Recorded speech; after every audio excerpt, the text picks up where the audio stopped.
Telangana BJLP నేత మహేశ్వర్ రెడ్డి మీడియాతో మాట్లాడుతున్నారు. ఇప్పుడు ఆ లైవ్ చూద్దాం.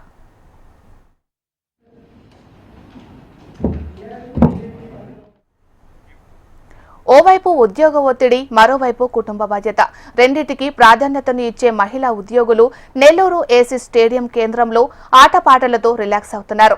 ఈ నెల 8న అంతర్జాతీయ మహిళా దినోత్సవాన్ని పురస్కరించుకొని ఏటా నిర్వహించే మహిళా క్రీడోత్సవాలలో భాగంగా నెల్లూరు ఏసీ స్టేడియంలో క్రీడా పోటీలు నిర్వహించారు. నెల్లూరు వైద్యారోగ్య శాఖ అధికారిని డాక్టర్ సుజాత క్రీడా పోటీలను ప్రారంభించారు. మహిళా ఉద్యోగులు ఉత్సాహంగా పోటీలో పాల్గొన్నారు.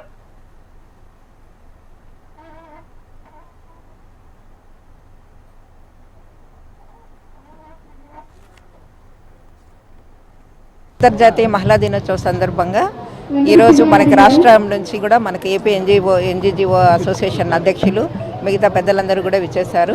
ఈ కార్యక్రమాలు 3 రోజుల పాటు జరుగుతున్నాయి. కలెక్టర్ గారు కూడా స్పెషల్ క్యాజువల్ మహిళలకు ప్రత్యేకంగా ఇచ్చారు. ఈ కార్యక్రమంలో ప్రతి ఒక్కరూ మహిళా ఉద్యోగులందరూ పాల్గొని ఈ కార్యక్రమాన్ని జయప్రదం చేయాలని కోరుకుంటున్నాను.